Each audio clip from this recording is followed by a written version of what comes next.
What's up guys, Lon here from Android Authority, and last year was a radical design shift for Samsung with the Galaxy S6 and the S6 Edge. They were easily the most premium feeling smartphones Samsung has ever produced and were ultimately pretty good phones, marred only by bad battery life and some questionable omissions of key features that made a Samsung a Samsung. Does a refined design and a reintroduction of those features enough to win back the hearts of Samsung diehards? Let's find out with the Samsung Galaxy S7 Edge.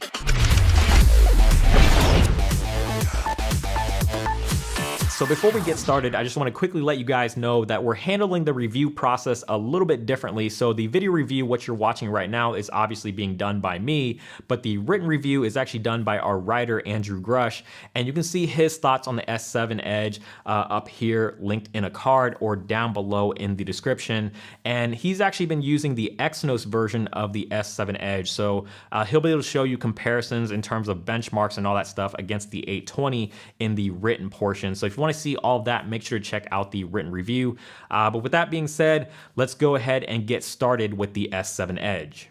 The Galaxy S7 Edge isn't a complete departure from the design of last year's S6 Edge, but it didn't really need to be. It's more of a refinement or an evolution.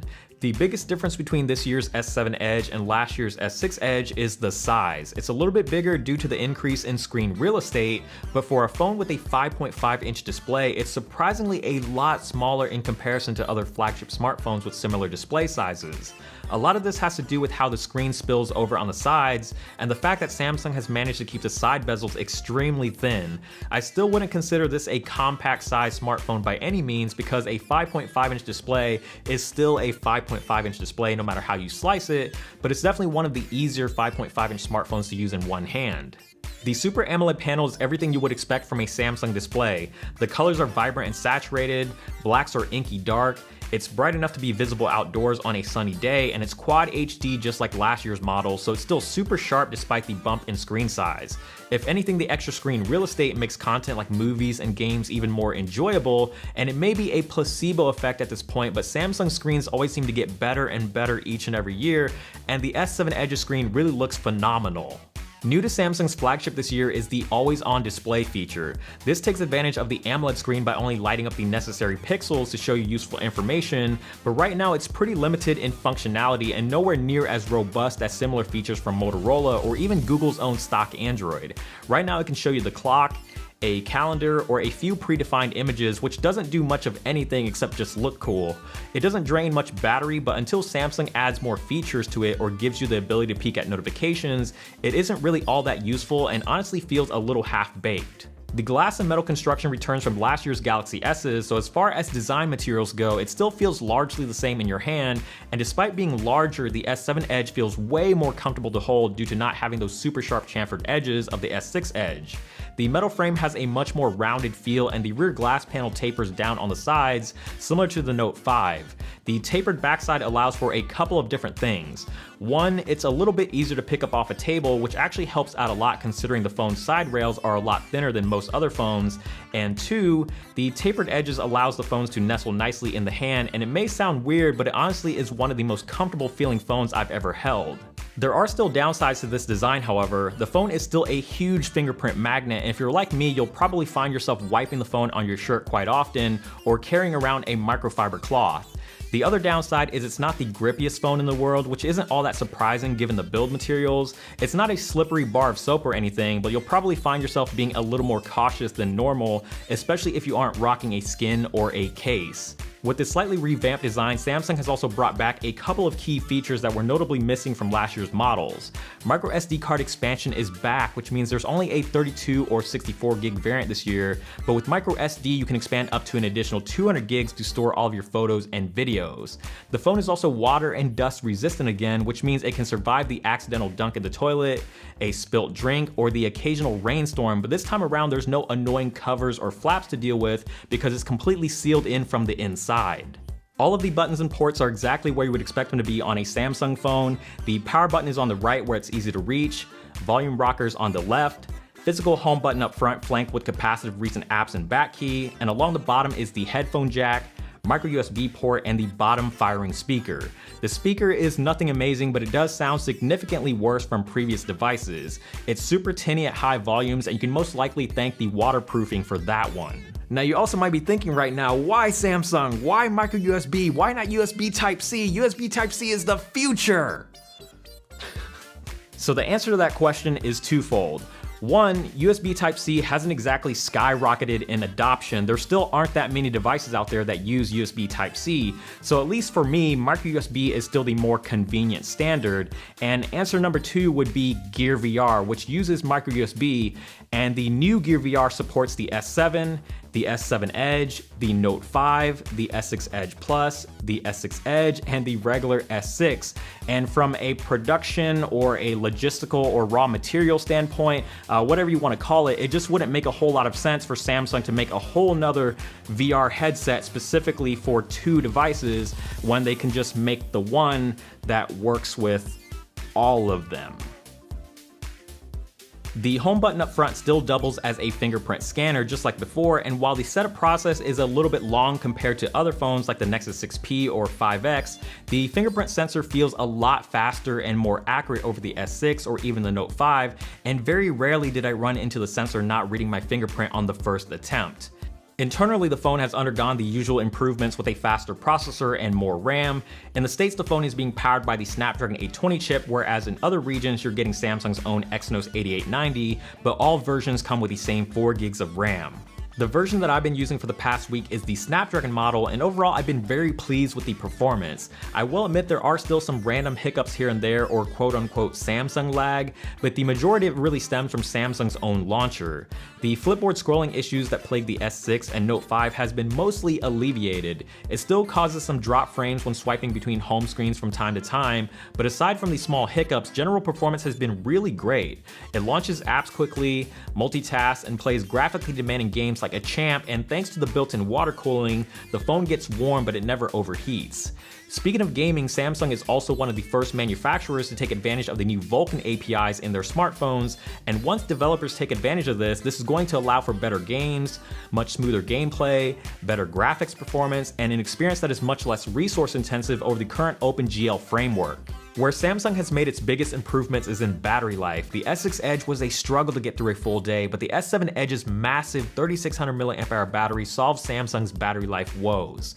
Getting through a full day has not been a problem regardless of whether I'm using the phone casually or hammering on it with a lot of gaming and picture taking. It's not going to go the extra mile and get you a second day, but if you're just looking for a good solid full day of use, the S7 Edge provides exactly that. Now we know that screen on time numbers isn't the only metric that should be used to gauge a phone's battery life, but when a phone is consistently putting out 5+ hours of screen on time, that obviously speaks volumes to how much the battery life has improved, and never did I feel that I had to monitor or cut back my usage in order to get through a day. In those times where you do have to fill up or top off your phone, the S7 Edge does support wireless charging and fast charging, but one thing to keep in mind about the fast charging on the S7 Edge, if you have the Snapdragon version, is it's Quick Charge 2.0 and not the newer 3.0. This doesn't mean a whole lot in terms of actual charging speeds, and to the average user, they probably won't care, but you are getting a charge that is less energy efficient with Quick Charge 2.0 versus 3.0. Samsung has always done a really great job with their smartphone cameras, but this year they decided to take a slightly different approach. Aesthetically, the camera looks much better. The unsightly camera bulge has been shrunken down to just a slight bump, but instead of increasing the megapixel count or keeping it the same, they actually reduced the megapixels from 16 down to 12. This allows for much larger pixels for increased low light performance, similar to what Google did with the Nexus line, and you're also getting a much brighter f1.7 aperture lens. The new sensor utilizes dual pixel technology, which isn't new in the camera world, but is the first of its kind in a smartphone. This creates for much faster autofocus, and coming from something like the Nexus 6P, there's a very noticeable difference in focusing speeds, especially in low light. The camera interface is largely the same as before, and you still have many of the same modes like selective focus, YouTube live broadcast, slow motion, and of course the more typical ones like auto, pro, and panorama. What is new is a feature Samsung calls Motion Photo, which records a short clip before a photo is taken. It's similar to Apple's Live Photos for the iPhone, and just like Live Photos, it's pretty gimmicky, but it is there if you want to use it, or can be completely disabled if you don't. Overall though, I've been very pleased with this camera and the photos that it produces. Daylight and well-lit indoor shots are very well detailed with pleasant looking colors, and you can get some really great depth with the f1.7 aperture. HDR mode is quite subtle as far as colors are concerned, which is a good thing because a lot of other smartphone cameras tend to be very over-aggressive in this area. Otherwise, it works well in bringing back more detail from shadows and brightly lit areas of photos, especially in high contrast scenarios, and because it doesn't mess with the colors too much, the images still look very natural. In low light, the images still pack plenty of detail, and the camera does a pretty solid job of keeping highlights in check. It's only in the most extreme low light situations where photos start to fall apart with a lot of noise reduction, overexposed highlights, and the images start to exhibit an unnatural yellow cast, but this is nothing new and has been a problem with Samsung cameras for a while now. This can also be said about the front camera, but in most situations, the 5 megapixel front shooter is more than adequate for your selfie taking needs. There's a wide variety of video recording modes including 4K, and the optical image stabilization helps keep the footage from being overly shaky, but I would avoid using the software video stabilization at all costs, as I notice it tends to cause a lot of warping in the footage. While all these changes that Samsung has made to the camera this year have been really great, I personally don't think it's a huge leap from the S6, but if you had any concerns about the changes to this year's camera, you really shouldn't, because it's just as good as any recent camera Samsung has produced, if not better. The software is Android Marshmallow with Samsung's custom interface, and Samsung's UI still isn't the prettiest, but this is probably the best version of their interface to date. The nasty green and blue color scheme is finally gone and has been replaced with a much cleaner blue and white. If you're still not a fan of the revamped aesthetics, the theme store is still a great option to change the look and feel of the interface, and there's many themes available to make it look however you want, or even a little closer to stock Android. The Edge UX has been improved to better take advantage of the curved glass. You still have all the same features from last year like the Edge lighting, Apps Edge, and People Edge, but the whole Edge interface is wider now, allowing for twice as many app shortcuts, which makes it a lot more useful. New to the Edge interface is the Task Edge and Edge panels. With Task Edge, you can create a shortcut to your most commonly used tasks like taking a selfie or creating a calendar event. Edge panels, on the other hand, will show you quick information at a glance such as Yahoo News, sports scores, weather, or stocks, and you can download a few more from Samsung's Galaxy apps. They're pretty much accessible from anywhere on the phone, including the lock screen, but it does get a little bit cluttered when you have a lot of these panels enabled, and depending on how you have things ordered, it may take you several swipes just to find the panel that you need. One feature that I've really enjoyed a lot with the S7 Edge is the new game launcher and game tools, and if you're big on mobile gaming, you may actually find these features to be quite useful. The game launcher automatically aggregates all of your games into a single folder for easy access, and the game tools is a convenient little floating bubble that lets you mute incoming alerts, lock the capacitive keys to prevent accidental presses, minimize the game, take a screenshot, or create a recording all while you're actually playing the game.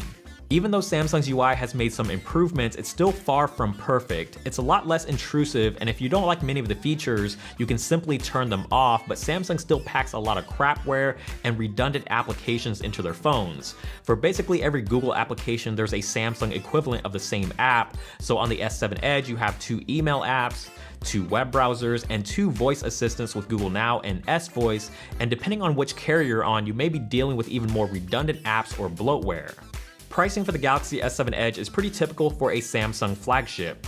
Off contract, it'll cost you $800, but you do have the option of contracts or monthly installments depending on your carrier. I won't go as far as saying that the S7 Edge is the best Android smartphone you can currently buy, but it's pretty awesome. Along with the usual improvements like the camera and faster processor, the S7 Edge takes what was great about last year's S6 Edge, makes a few key refinements like a more comfortable design and improved battery life, and brings back micro SD card expansion and water and dust resistance. There's no such thing as a perfect smartphone, but if there's a phone out there that hits the mark pretty damn close, it's the Galaxy S7 Edge. As always, thank you guys so much for watching this review. I hope you guys enjoyed it and found it helpful. If you did, please give it a thumbs up down below. We definitely appreciate it. And also subscribe to the channel, which is also down below or somewhere around me. Just click it and subscribe, and check out the videos that are somewhere around me here as well. But that's it, guys. Thank you so much for watching. Keep tuned here to Android Authority. Check the website as well, androidauthority.com, because we are your source for all things Android.